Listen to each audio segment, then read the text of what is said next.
Hello, everybody. Just I know that you're very far from all the country, and you come here and today to attend the workshop. I think it's very very welcome you. But my session will be in complete Vietnamese. Yeah, this for easier for me to deliver quite kind of key messages to most of the audience here. Mình nói tiếng Việt, mình chia sẻ tiếng Việt, nói trước với lại mấy anh người nước ngoài. Cảm ơn là các anh chị là các founders của Game Studio. Ngày hôm nay cũng là cái cơ hội mà Johnny chia sẻ về một cái topic mà chúng ta thì thông thường là Johnny khi mà làm việc với các cái game studio tại Việt Nam thì Johnny thấy được một số thách thức cũng như là cái cơ hội để mà chúng ta có thể làm tốt hơn. Ngày hôm nay thì chắc trước tiên thì có rất là nhiều người hỏi là Exola là gì. Khác với các công ty khác như Payoneer thì mọi người cũng đã biết Payoneer đã lâu năm ở tại thị trường Việt Nam, thì Exola vào thị trường Việt Nam từ giữa năm 2022, nhưng trên thị trường thế giới thì Exola đã có mặt ở toàn cầu, và Exola cũng đã hoạt động gần 20 năm với đội ngũ nhân sự gần 1.000 người. Thì Exola là gì? Exola giúp cho các công ty game, các nhà phát triển game và phát hành game có thể kinh doanh game tốt hơn. Vậy kinh doanh nó bao hàm một cái nghĩa rất tổng thể. Nó không phải là một cái giải pháp thanh toán như chúng ta thông thường nhìn nhận về Exola. Thì đây là một số cái đối tác. Exola là một cái nền tảng được gọi là ghi nhận thương mại trung gian, kết nối giữa tất cả các cái kênh thanh toán khác nhau trên toàn cầu. Thì hiện tại thì Exola đã kết nối khoảng hơn 700 cái phương thức thanh toán và phục vụ và hỗ trợ các công ty game có thể kinh doanh ở tại hơn 200 lục địa. Thì và hỗ trợ cho 130 loại tiền tệ khác nhau. Đấy.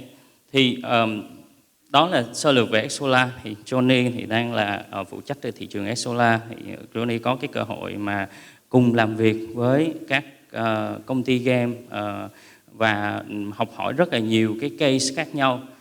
Chúng ta sẽ khai thác tiếp. Thì chúng ta thông thường là các game studio mình sẽ có 3 cái thách thức chính, đó là trong kinh doanh, trong kinh doanh và xây dựng phát triển cộng đồng, chúng ta luôn luôn bắt đầu bằng cái việc là tiếp cận người chơi mới. Và làm sao vừa tiếp cận người chơi mới nhưng mà chúng ta cũng phải kinh doanh và gia tăng doanh thu. Nó phải cân bằng giữa cái việc mà acquire, UA, đúng không? Và monetization. Và làm sao để mà chúng ta đưa ra được các cái giải pháp tiếp cận và những cái công cụ nào để mà giúp ta kinh doanh nó tốt hơn. Đấy. Thì đó là những cái thách thức mà trong cái quá trình làm việc thì Johnny thấy được.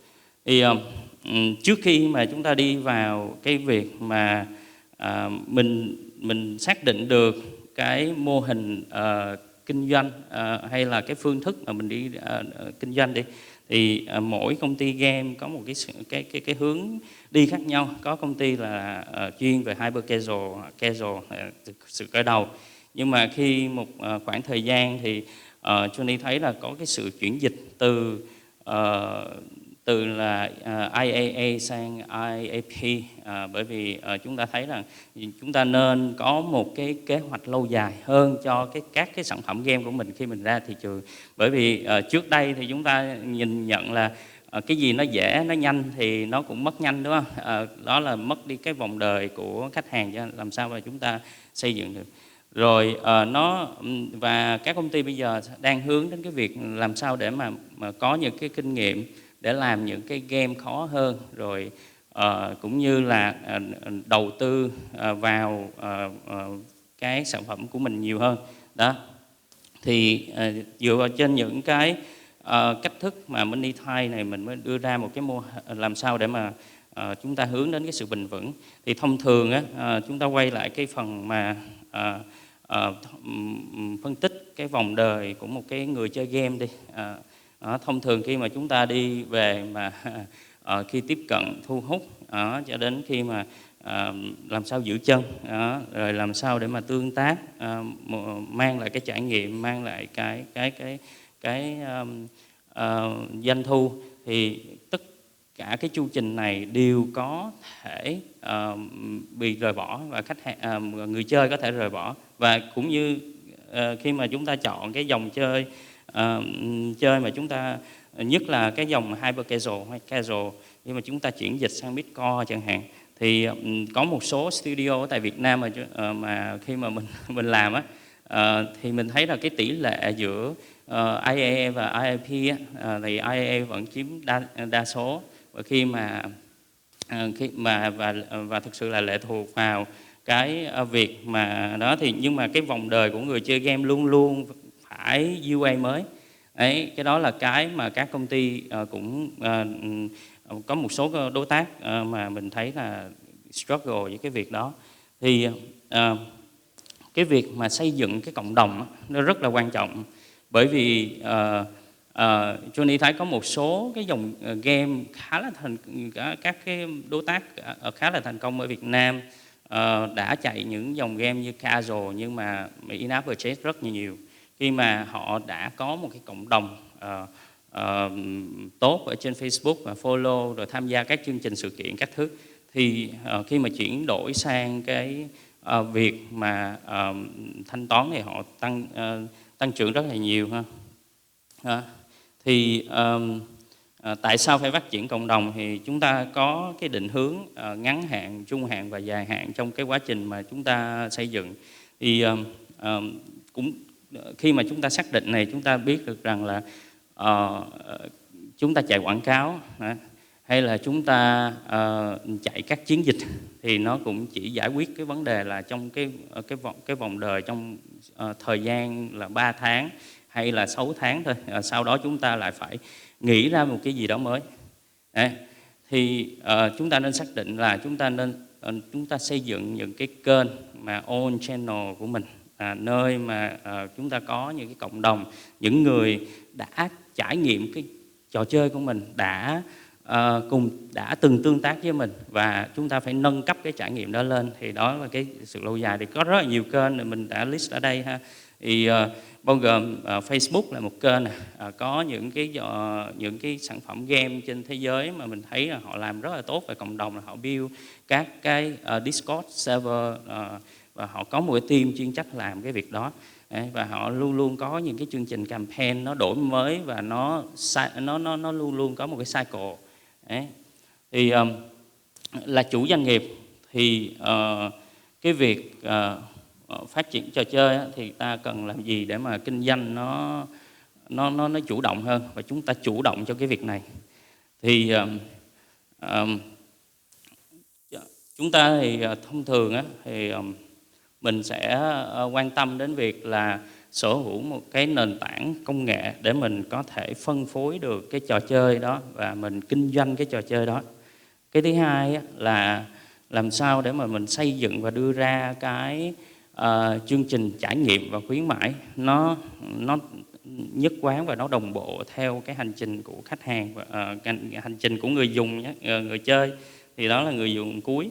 Và làm sao mà xây dựng được cái sự trung thành cũng như là cái cộng đồng mà họ đi theo mình một cách bền vững.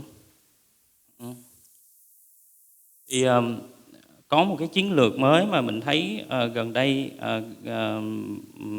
ở trên thế giới, thì Xsolar có cái cơ hội làm việc với những đối tác lớn giống như Roblox hoặc là những Nextdoor hoặc là Twitch đó. Thì các bên thì họ dùng rất là nhiều kênh để mà phân phối cái trò chơi của mình. Họ dùng rất là nhiều kênh. Thì và khi mà họ phân phối thì họ luôn luôn có những cái cách thức để mà educate người chơi rằng là tôi có thể chơi trong một cái thiết bị nào đó, có thể PC, có thể mobile hay whatever. Nhưng mà khi mà người chơi thanh toán thì người chơi thanh toán ở trên cái cửa hàng trực tuyến của cái sản phẩm game đấy. Thì mình nói đó là cái cách thức mới. Thì tại sao mà mình nói cái khái niệm là cửa hàng trực tuyến? Cửa hàng trực tuyến này là mình là công ty nhà phát triển game thì mình sở hữu nó, và cái đó là thương hiệu của mình. Đấy.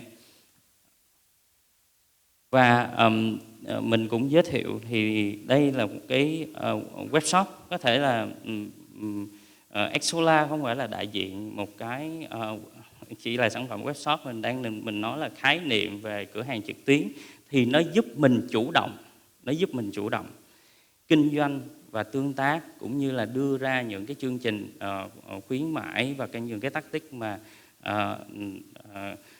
tạo ra cái chuyển đổi và tạo ra cái trải nghiệm mới cho cái người dùng. Thì các cái phần ưu đãi và chiến lược trên cửa hàng trực tuyến thì mình cũng xem trong một cái chu trình mà từ khi người chơi gặp game của mình cho đến người chơi được thu hút, chuyển đổi, tương tác và có thể là trả nhiều hơn trên game của mình, thì luôn luôn có những cái tactic trong đấy. Và những cái tactic đấy thì đòi hỏi mình phải có một cái công cụ công nghệ mà mình sở hữu nó, mình quản lý nó, và mình có thể chủ động để mà mình đưa ra cho người chơi đúng thời điểm và đúng người. Đấy. Thì cái này là một số ví dụ. Thì cái việc mà cửa hàng trực tuyến này sau khi mà Xsolla đã làm việc với tầm hơn 1.000 đối tác trên toàn cầu, thì mình thấy được rằng là cái tính chuyển đổi của nó cũng khá là cao, có nghĩa là 60% tỷ lệ mua hàng được lặp lại đó, và tỷ lệ chuyển đổi từ cái việc thanh toán là 30-40%, gia tăng doanh thu là 10-16%, và chuyển đổi từ lượt truy cập sang mua hàng 40-50%. Thì thông thường thì các công ty game hay luôn luôn hỏi mình rằng là mình có thể đưa cái cửa hàng trực tuyến này vào trong cái App Store hay không, hay là mình có bị violate đến cái policy hay chính sách của App Store hay không, hoặc là các nền tảng khác.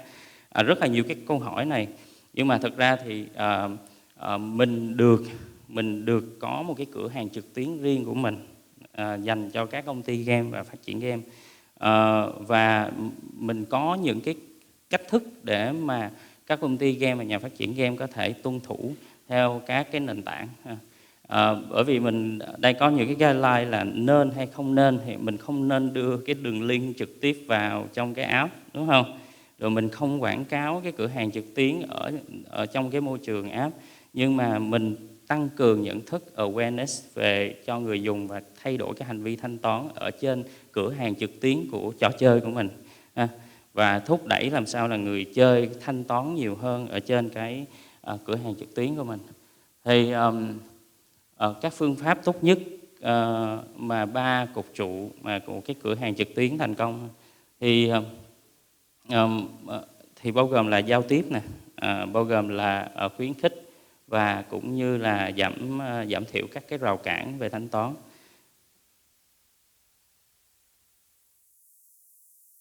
Trên đây, sorry, xuống đây nó gần gũi hơn, trên đó nó xa mọi người quá, cho nên là thấy nó hơi ngại. Anyway thì cái việc giao tiếp thì để mình có được cái cửa hàng trực tuyến thì mình có cái sự chủ động hơn, mình có thể là tạo ra những cái đề xuất mới, và mình đưa ra một cái chương trình mà mình có một cái hệ thống quản lý công nghệ đằng bên dưới để mà mình đánh giá, mình phân tích, cũng như là mình kinh doanh tốt hơn. Và cái nữa là cái yếu tố thứ hai là yếu tố về khuyến khích. Thì khuyến khích thì bao gồm là cái phần mà mua lần đầu và lặp lại. Thì mua lần đầu thì mình đưa ra những cái chương trình dường như là nó mang ý nghĩa, và nó có cái một cái ưu đãi nó độc quyền hơn. Đấy.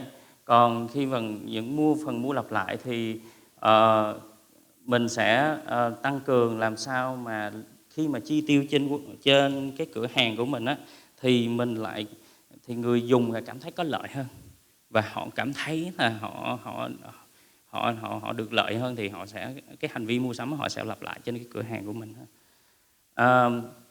Đây là một số cái tactic đấy. Mình giới thiệu, mình nói về giảm thiểu các rào cản. Thì rào cản này bao gồm rất là nhiều các cái bước.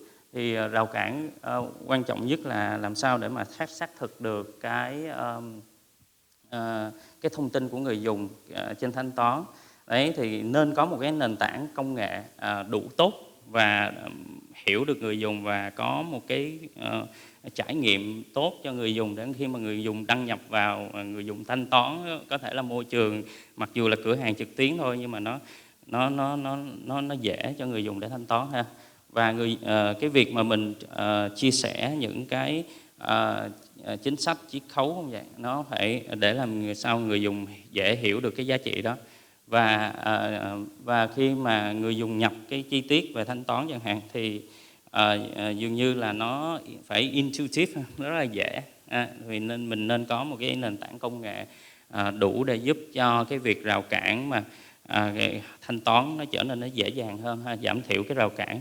Thì cũng như mình có chia sẻ là khi mình sở hữu một cái kênh riêng của mình sở hữu một cái cửa hàng trực tuyến riêng của mình, thì mình sẽ xây dựng được một cái chiến lược tiếp thị B2C toàn diện. Và cái người chơi họ gắn kết với mình nhiều hơn, và họ đi song hành với mình một cách lâu dài hơn đấy. Và lúc đó thì mình có nhiều cái kênh để mà mình có thể là tương tác với họ nhiều hơn. Thì đó là cái phần chia sẻ của Johnny, nghĩ là như vậy là đủ rồi. Tại vì buổi chiều thì mọi người cũng rất là mệt ấy. Thì đó, cái này là không phải giới thiệu sản phẩm nha, nhưng mà Xsolar có một nền tảng web shop và mọi người có thể tìm hiểu thêm. Và Johnny có khá là nhiều cái best practice để mà mọi người có thể quản lý cái việc kinh doanh của mình qua nền tảng cửa hàng trực tuyến nó tốt hơn. Rồi, cảm ơn mọi người.